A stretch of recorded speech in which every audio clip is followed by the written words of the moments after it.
There you go. So, good evening, everybody. I see we're now live on YouTube. So let's start our Crime Disorder Committee meeting for this evening. Let's start, please. Can I start with apologies for absence, Laura? Chair, I don't have any apologies for absence.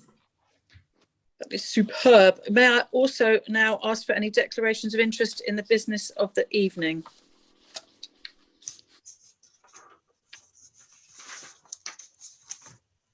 Thank you very much.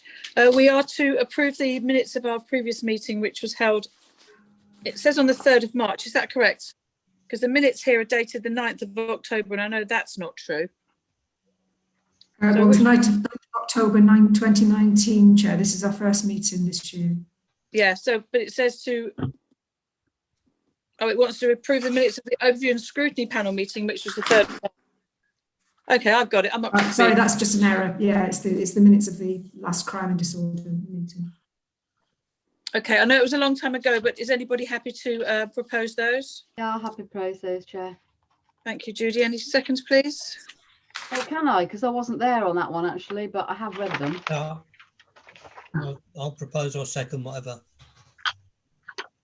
Thank you, Ray. Somebody second them, please. Thank you, Kevin. Thank you very much. All right, then. So let's move on with this evening's business. And I know you're there, Rachel. I can't see you because my phone isn't working quite properly. But welcome to our meeting. We're not always this disorganised. So Rachel Gray, Sergeant Rachel Gray, please, for our police and crime update. Thank you.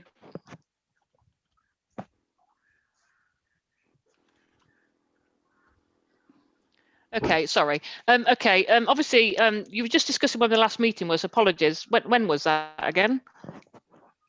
It was last October 19. Wow. So we've got a little bit of catching up to do, haven't we? Yeah. Okay. So obviously since March, we've been on Operation Taller, which is our patrols around supporting the government guidelines around COVID, which has obviously took up a lot of our time on the neighbourhood policing in Corby. We've obviously just recently we've issued several tickets for non-compliance on the town centre, people not wearing their masks. But in general, the public have been complying with the rules, which has been really good to see. The visibility in Corby has increased, and I think it's been received very well on Twitter of late. Foot patrols, I've had the team out on foot now, and we've obviously done a lot of foot patrols around Corby, and that's increased dramatically, and it's been well received on Twitter. And I think people of the town are actually recognising that, which is really good.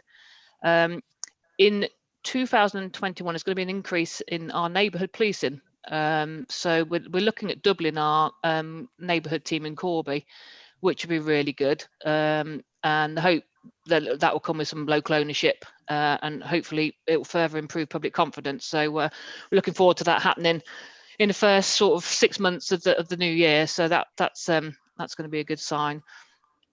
And then we have done a lot of work around motorcycle nuisance of late. I think you've probably seen it if you're fans of Twitter or Facebook, where we had a public crushing in the town centre in the summertime. We crushed about 14 bikes, and it seems to be been received really well. We've noticed a decrease of late. Now that could also be to do with the weather, understandably, but we have actually put a couple of offenders away, currently doing time in prison, which has again also had an effect. So that's really good. That's been positive for us. We've had some positive feedback around that as well. We continue to work very well with the council around local issues on crimes, issues with antisocial behaviour on the town, and other issues, which is good that we work very well with the council. Theft of motor vehicle has also been an issue in Corby of late, over the last several months now actually. And again, I think if you're a fan of Twitter and Facebook, you've probably seen it as well. Theft of motor vehicle is a huge issue on Corby Chats Back. We've had some positive results around that too, where one bail has been charged with 3 theft of motor vehicles, and he admitted to another 17 crimes, which is very good for us.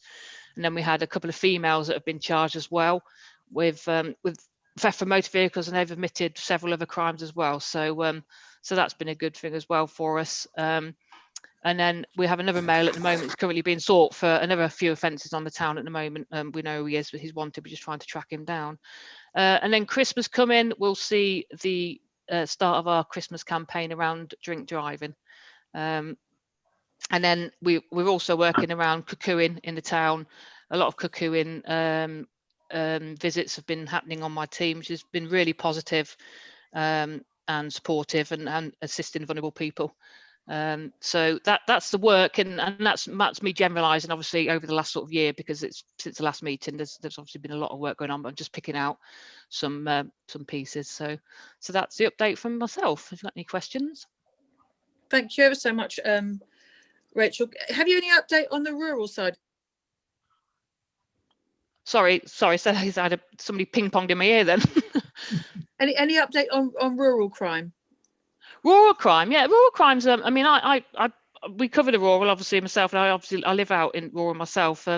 We have quite low rural crime, if I'm honest. We have a few little issues that pop up now and then, but our rural crime is fairly low, and hopefully remain that way. But we have actually now got a new rural crime team, which has just been set up probably about 3 or 4 weeks ago. It's got its own sergeant, and it's got several PCs. So there is a new rural crime team as well, which would be a good benefit to obviously to the rural side of things. But rural, yeah, it has its issues, but nothing major, thankfully. Lovely. So there's nothing for us to worry about there. No, not there's nothing that stands out rural side for me at the moment. Lovely. Thank you. Has anybody else got any questions for Sergeant Gray? Can I just say something? Of course. Hello, Owen. How are you? I'm very well, thank you. Just with my rural area forum hat, can we have an attendance at the rural area forum from the new rural crime team? It'd be very helpful, because we do discuss it. We haven't had any. Whereabouts are you, Owen? Sorry for my ignorance. Obviously, I've never met you before. Whereabouts are you? Well, I live in Cottingham, but the rural area forum is the northern, well, in fact, all the villages which are served by Colby Borough Council. So it's right across the Welland Valley and Weldon. Okay. Again, I mean, ignore my ignorance, but whereabouts do you meet, and how often do you meet? Well, we Zoom at the moment, but usually it's about 3 times a year. Laura, put me right. It's three times a year. We usually meet in Rockingham, in the church hall there. I think the next meeting will be in January. But I mean, Laura will send you an invitation. I was just about to say, Laura, if you'd like to send me the invite, then by all means, that's not a problem. Because my PCSO, I believe you've probably invited him in the past, but unfortunately they can't use Zoom. So if you'd like to send me the invite, then I have no problem. I'll certainly jump on that. Not a problem. That'll be lovely. Thank you very much indeed. No problem. Chair, Councillor Kane and Councillor Watt. So firstly, please, Judy. Thank you, Chair. Just a comment and a massive thank you, actually, Sergeant Gray. The bikes thing has been brilliant, because on Oakley Vale we have a massive problem, as you know, but it has been better. And the COVID patrols you've been doing are wonderful. And I'm not sure, no, it's not you. This will be a question for Laura later. So I just wanted to say thank you very much for everything you're doing, because I know you're really pushed and you're doing a fantastic job. So thank you. Well, thank you, and I appreciate that. And I'll pass it on to the team. Thank you very much for your comments. Yeah, thank you. Kevin? Kev? Yeah, thanks very much. Yeah, just a couple of things.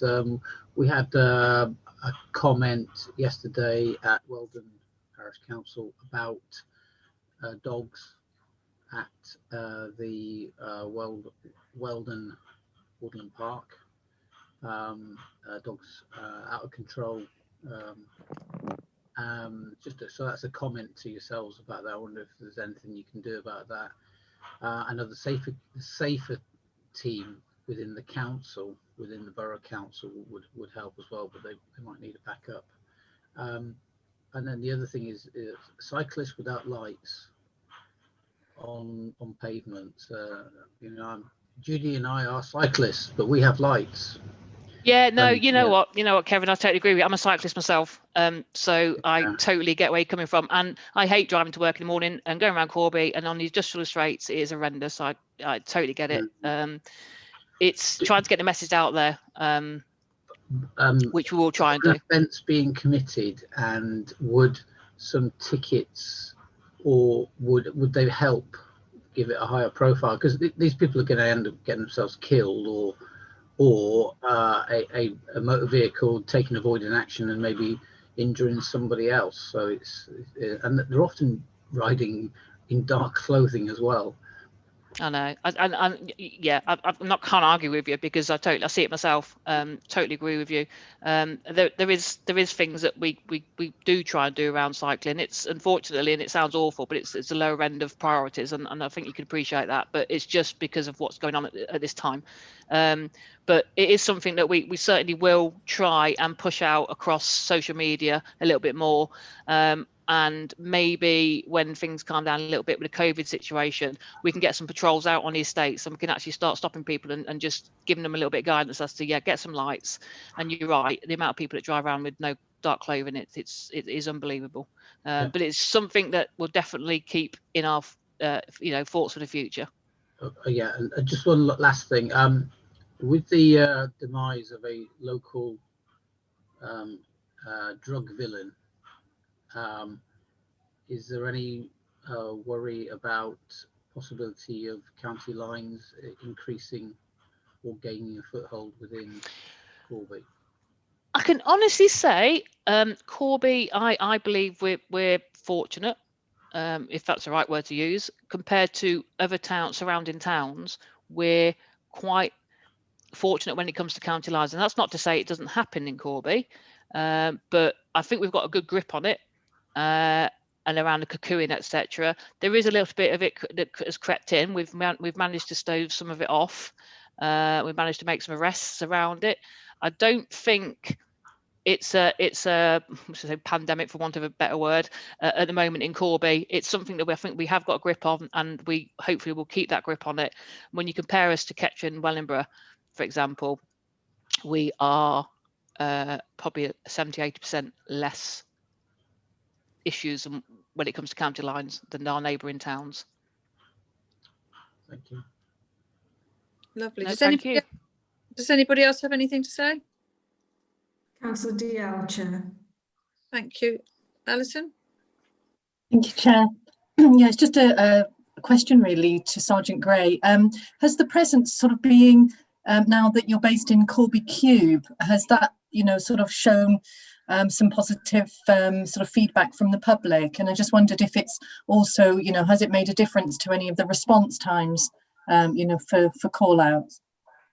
Okay, I think the fact we're in Corby Cube has made a difference for visibility. I have no doubt about that. Having our PCs and PCSOs back out on foot as well has made a huge difference. And it might sound silly, but even having the cars parked in the Cube car park, it's amazing. People think that just that alone, people think, oh great, it's visibility, the police are around. When it comes to response times, it makes a difference sometimes, but not very often. And I'll be honest with you, because our response team are based at what we call the NAB at Kettering on the 6th of below 3, which I'm sure you're probably aware of that building. That is our response team. So we're the neighbourhood team. So we don't necessarily respond. However, we are used, we should say we're like, they call it NAMAR, so we're the nearest and most appropriate resource. So we are used to respond to, if there's a big fight going on around the corner and we're nearby, then we're obviously not going to ignore it. And if they're on mapping that shows that we're close by, they will call us to go to that fight.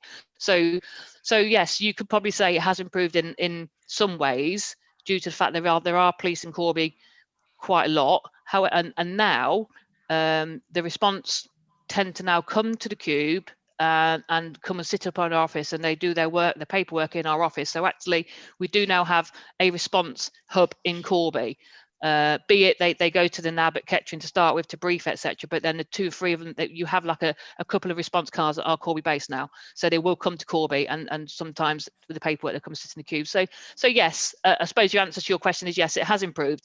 And I personally being a Corby person myself all my life, I feel that when the station shut, and I thought we all felt it, but I personally think coming back to Cube is a really good thing, and I think we're now starting to get grip back on Corby and our visibility, and I think the public are now seeing the difference. I hope that answers your question. Sorry. Yes, it does. Thank you. Thank you. Is there, if you wanted to speak to a police officer, could you walk upstairs in the Cube, and do you have a desk, or like a front desk up there, or not? We have a front desk on the first floor, so we have a couple of civilian ladies at work on the front desk, so you can come in. It's a little bit difficult. It depends on what the situation is, that we are upstairs and we can come down if needs be. However, we aren't, because we're not response team, because we are neighbourhoods, so our work is related to Corby and the rural itself, and we're out and about doing that work. If it's an emergency, and if it's if somebody's really in need, of course we'll come downstairs.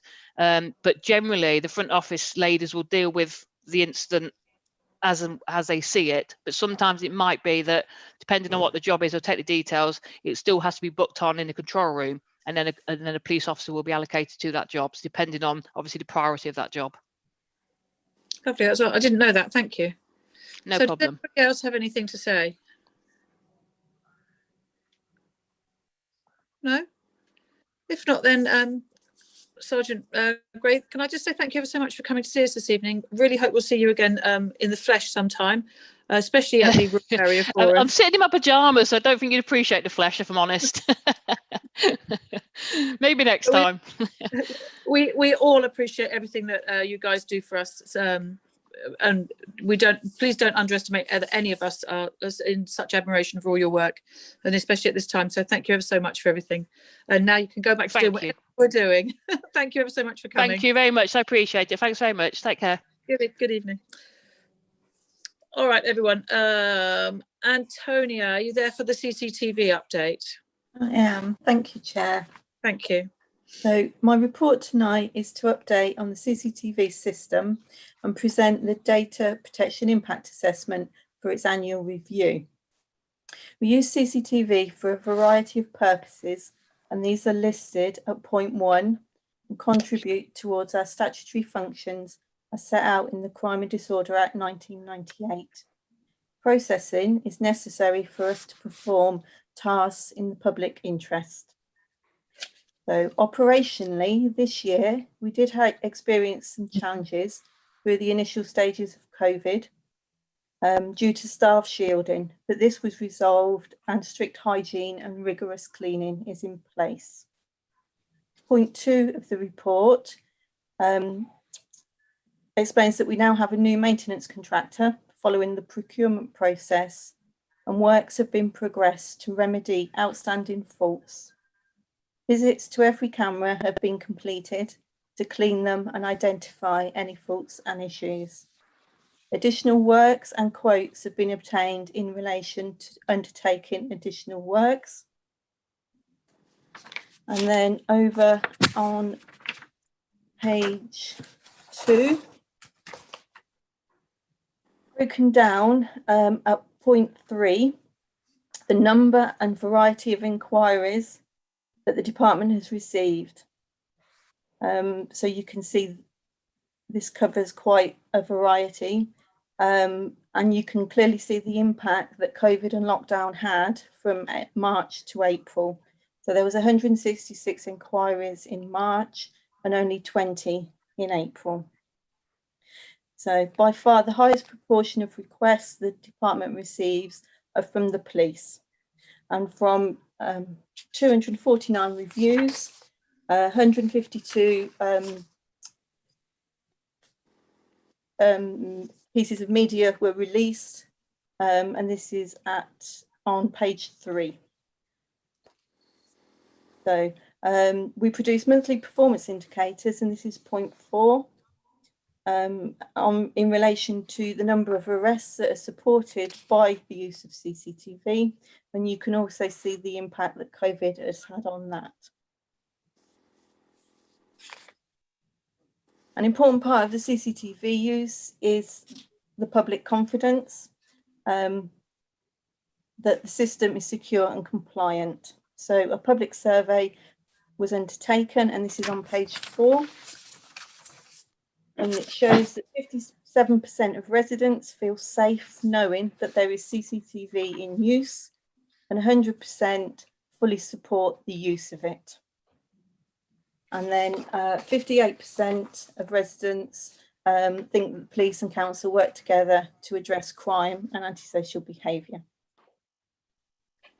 The use of CCTV is heavily regulated, and the Surveillance Camera Commissioner and Information Commissioner's Office have produced guidance templates around that.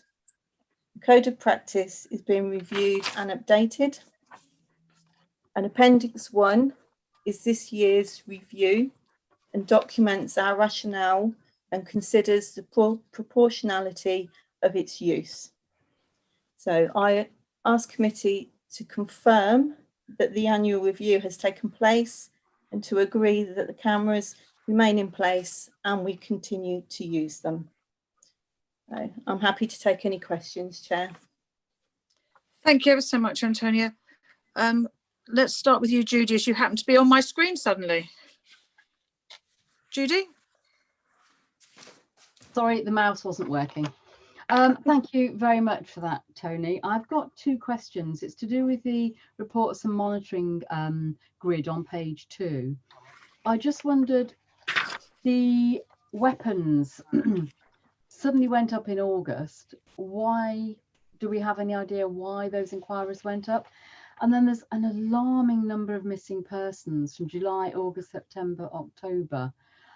Is that, do you think that's had because of COVID? Have people just had enough and just gone? I mean, I just welcome your comments on that, because that is an alarming number of missing persons. Yes, thank you. The number of inquiries went up July, August and September and onwards because we've been supporting the police and our environmental department in relation to the COVID monitoring. So we have had more inquiries around CCTV and monitoring the compliance side of things. So that's kind of why you can see that inquiries have increased. In relation to missing people, yes, it is very concerning, and I think it is perhaps an impact. We're starting to see some of the impacts of COVID. Most of those missing people can be children, can be young people in care, they can be adults, vulnerable adults. Yeah, it is concerning, but it is a picture that is seen across the county. It's nothing that's kind of exceptional for us. So that's not just missing persons in Corby, that's county-wide. I mean, that's bad enough, but it is county-wide, is it? The data in the report is Corby specific, but the number of missing peoples is kind of fairly even across the county. So we're not disproportionate in the amount of missing people requests that come through. Oh, okay, thank you. Can we just go back, Tony? Tony, you didn't do the answer the question about the weapons. Is there just anything notable about that? I don't know specifics around it. Obviously, we do have peaks and troughs in relation to all types of crime. It could be something specific that had happened, and then there might have been a response from other people in relation to that. Certainly, I can go away and make that inquiry and feed that back to you. I'm just wondering if it's a school holiday thing, because it's 10 in August and 8 in September. I'm just wondering if that's a youth-based statistic. Could well be, Chair. I'll be interested to know what comes of that, Tony. Thank you. I'll find out and feedback. Thank you. Thank you very much. Alison, did you want to speak? Yeah, thank you, Chair. Hi, Tony. I just wanted to ask a couple of questions about the new maintenance contract for the CCTV. I know we met earlier in the year and spoke about some areas where maybe cameras needed replaced or additional cameras put in. I just wondered, is there any news on Greenhill Rise shops having a camera? And also, is there any news on the camera in the old village, which is really poor quality, that I think we looked at actually when I came into the CCTV room, probably way at the beginning of the year, actually? Yes, so thank you. Yes, a number of cameras have been replaced that had been identified as needing for that. The old village camera, I believe, is in the process of being replaced through that. I did receive a quote today in relation to the Greenhill Rise Harrogate Court installation. So that's something we are going to look to progress. Obviously, there's power to be sorted out and permissions for the installation of it. But yes, things are moving in relation to that. Thanks, Tony. Thank you. Does anybody else want to come in with any questions? Can I just ask, you know, the question that you asked, do you feel safe with the CCTV cameras? I mean, a lot of people have said no, but that's because you've used, I think, an absolute like safe. If you used safer, what do you think the answer would have been? It's going to be near 100%, I think. Thank you. I'll take that on board and we'll look at incorporating that. Okay, I can't see the whole room, but I'm worried because Kevin hasn't got a question. No? Okay. Does that mean no one has a question? I telepathically sent it to Alison, and she asked it about the investment we've made recently in bringing the cameras and fixing them. Okay, all right. Well, it was a great question, Kevin. All right, so if nobody else has anything for Tony, then I'm going to say thank you so much, Tony, for coming to join us, and enjoy the rest of your evening. Thank you. Thank you very much. And that moves us to Laura Shaw, Safer Corby update, if you're there, Laura. Hello, Chair. Yes, thank you. Thank you. Thanks. So what I'd like to do is to talk to committee this evening about the report I've put together, which is an overall summary of the activity that the Safer Corby team have delivered since the beginning of this year and to date. So if we look at page 1 of the report, the first section covers an overview of the work that the neighbourhood management team have delivered. The main focus of their activity from March onwards has understandably been around supporting other departments in the council with COVID compliance. And you can see from the pictures there some of the ways in which we have tried to do that, really with the aim of providing guidance and advice and continuing to feed those positive messages through to the community. At the bottom of page 1 and then moving on to the top of page 2, I've included a breakdown in the number of complaints of antisocial behaviour that our team have recorded from the beginning of the year. You can see that from May, in the middle portion of the year, the number of complaints really did jump. This was directly in relation to the effect of the first lockdown that we went into nationally. There were quite a number of challenges that our team faced at that time in trying to manage the increased volume of complaints. But thankfully now we have seen that decrease and we are now back to seeing more regular numbers in terms of new reports of antisocial behaviour come through. I would like to draw your attention to some significant activity we've taken around enforcement of antisocial behaviour using the Antisocial Behaviour Crime and Policing Act legislation.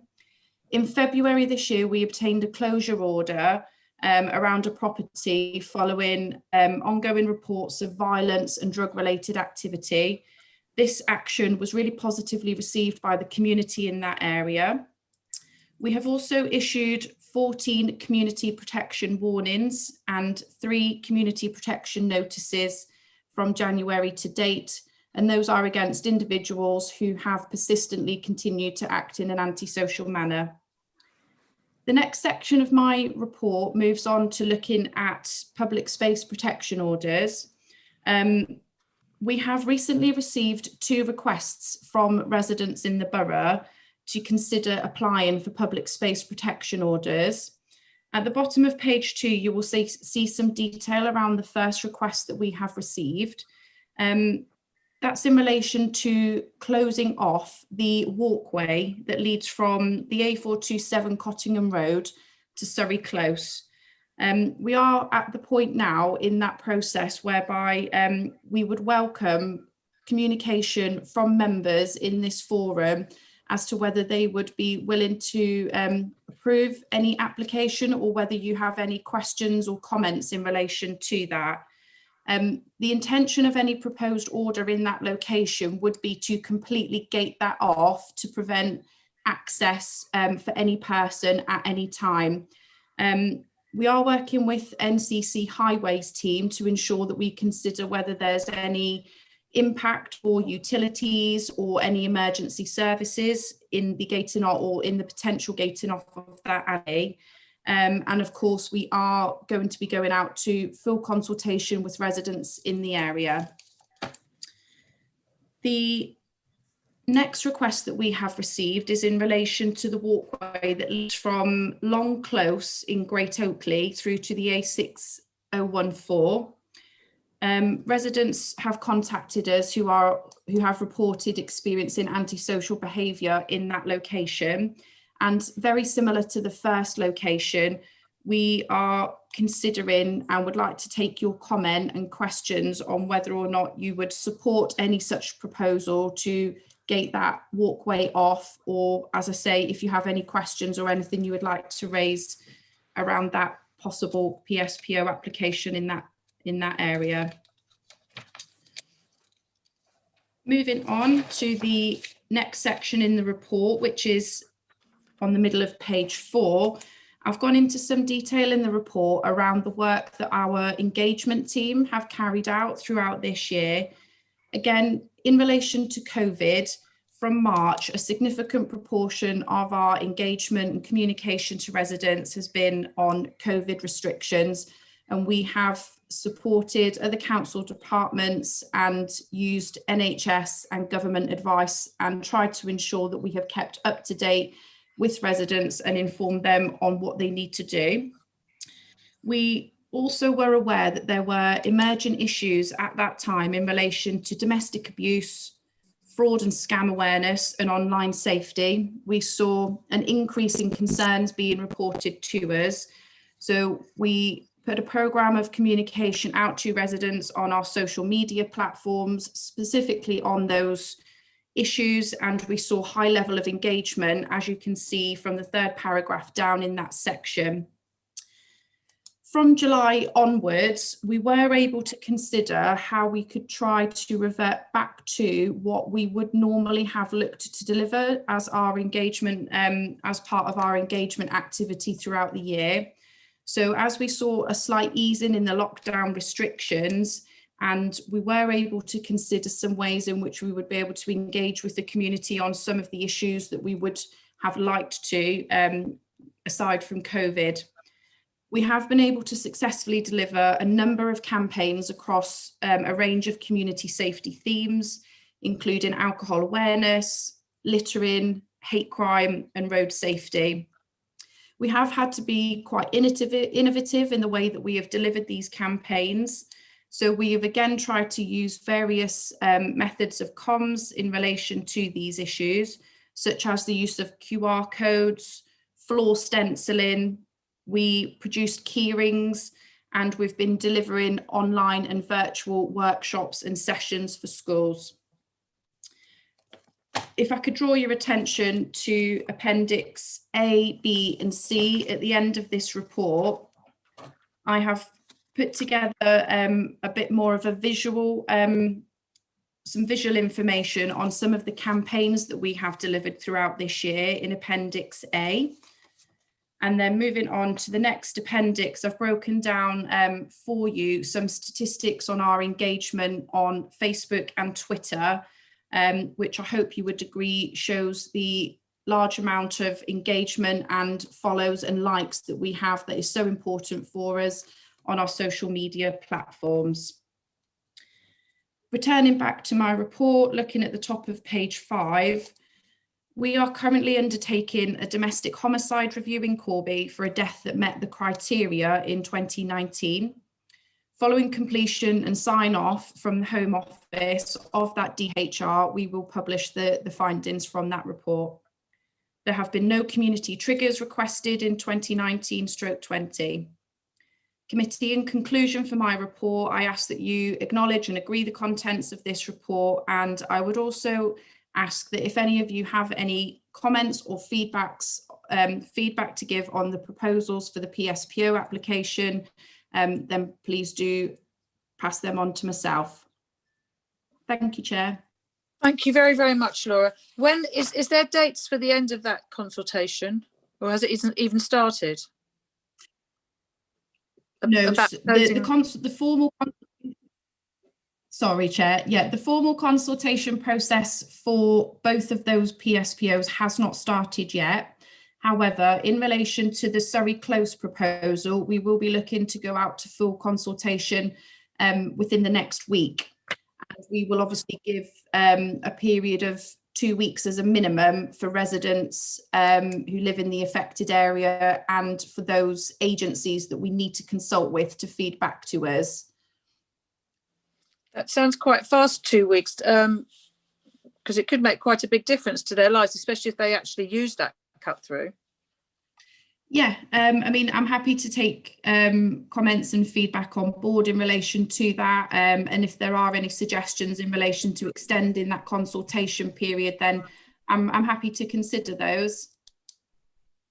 Or I don't know, some way of making sure. We're just having a thing at Weldon at the moment where lots and lots of people don't think they've been consulted on an issue. Just maybe making sure that the people who live in Surrey Close are definitely somehow contacted. Absolutely. So the process that we would use would be to write to each household within the area that we feel does need to be consulted on. So under the legislation, we are able to consult on anyone who we feel we reasonably need to, in terms of people who live in that affected area. And at present, our aim is to consult with everybody who lives in Surrey Close itself. So that will involve us writing to each individual household to ask them specific questions on the proposals, and then we will obviously consider any responses that we get. And additionally, the legislation, we have to write to a number of agencies to officially consult with them on as well. Good, fantastic. In some ways, 2 weeks it's short, but in some ways short is good because it means things actually happen. So it's good. Can I just have one question from the beginning of the report about a closure order. What is a closure order?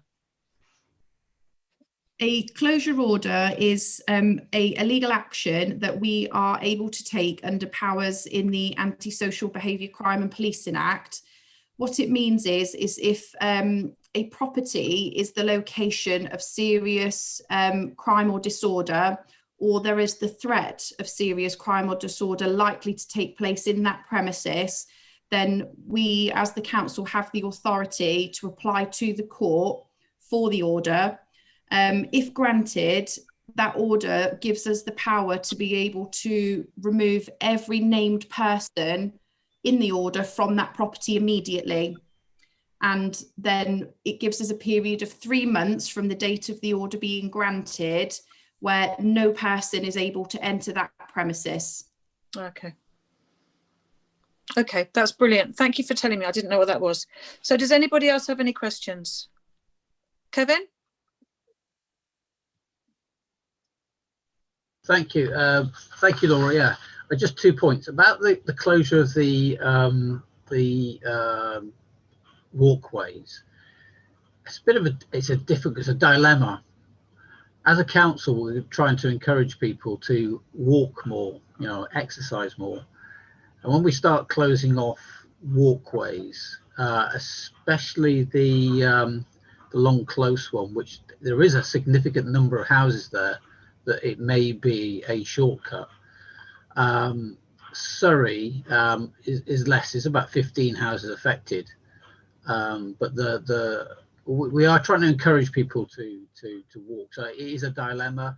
I can understand the local residents, if they are subject to antisocial behaviour, maybe crime as well, wanting it closed off. But I don't know if there's a way of maybe clearing vegetation, making it a more accessible route, a more obvious route, more lighting on it, a CCTV camera on it, something like that. But I understand why they would want it, but it is difficult one. If I was in Long Close and it was my shortcut and I had to take a much longer route all the way around, it would be so. That's a comment. Motorbikes, antisocial motorbikes. I think paying a visit to the Jet Garage next to Aldi,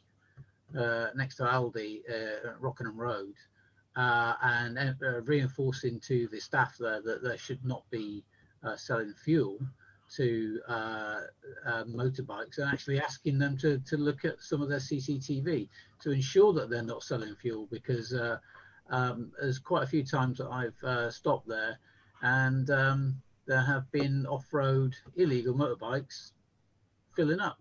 So it's reinforcing to the garage and writing to the owners of the garage as well, or all garages around Corby, just reinforcing that point. Thank you.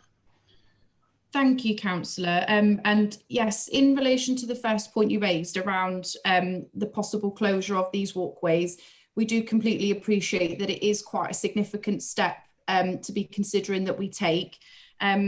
As part of the work that we have done so far with both of these locations, we look at reports of antisocial behaviour and crime that have been reported to either the police or to us in the last 6 months. And that forms part of our evidence base in terms of whether or not we feel it's reasonable to proceed. And one of the reasons why we do need to ensure that we follow all the appropriate steps to consider this as an option, including the consultation, is that, yes, we would effectively be closing off a public right of way. And as you pointed out, pedestrians and people may struggle to find alternative routes, particularly in the location of Long Close, because the walkway itself leads to the underpass, which is the connection to the Danesholme estate. So we do need to ensure that we allow the opportunity for residents in those areas to be able to talk to us and to feedback on their views around that. And again, that's why we consult with other agencies such as the County Council, particularly, so that we can consider those options. And thank you for your comments in relation to the Jet Garage. We have carried out activity that you've described in terms of approaching garages directly. It has something that we haven't done for some time now, so I do think it is an opportunity for us to refresh that. And that is good intelligence that you've passed on in relation to the Jet Garage. So thank you. We will look to follow that up. Thank you. Thank you very much, Kevin. Judy, do you have something to say? Yes, thank you, Chair. Two things. First of all, I don't think you must have slept at all this summer, Laura. You've done such a lot. Thank you for such a, as ever, clear, concise, excellent report. I've seen Ivan and Ian round with the floor stencils and their spray. And the first thing is a bit of a cheeky question, really. At Oakley Vale Community Centre, I've now put down 3 different sets of keep your distance stickers, and they just peel off the very textured tiles.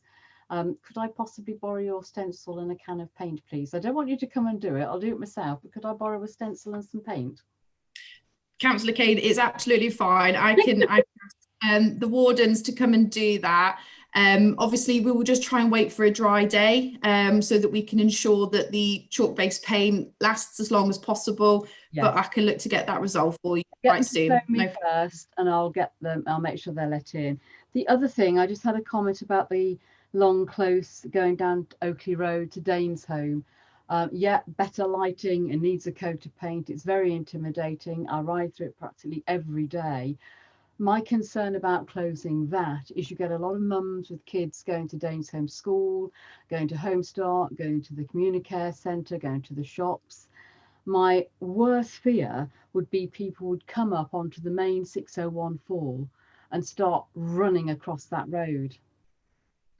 Obviously not mums with prams, but young teenagers in particular. I think people might take chances, and we could end up with a potentially disastrous situation there, because that is, as you know, it's not just one it leads to a whole network of underpasses around there on Dunedin and everywhere. So I'd personally be really concerned, and I'd welcome being kept across what the rest of the community said on that, because obviously that one's on my patch. I think I know what they'd say, and that's please don't close it, give us more lighting, give it a coat of paint, stick some CCTV up and get some PCSOs to patrol it at the worst times. You know, I appreciate you have limited resources, but I would be very worried about that one closing. Thank you, Chair. Thank you. As you know, I can't see you all. Does anybody else have anything to say? Councillor Beebe, Chair. Ray? Yes, it's about the sorry close, about closing the walkway. I seem to remember that came up years and years ago, but a lot of people, I should imagine, use that so that they can get along to the Shell garage, because it's got a shop as well, and it'd be a safe route to get to the garage.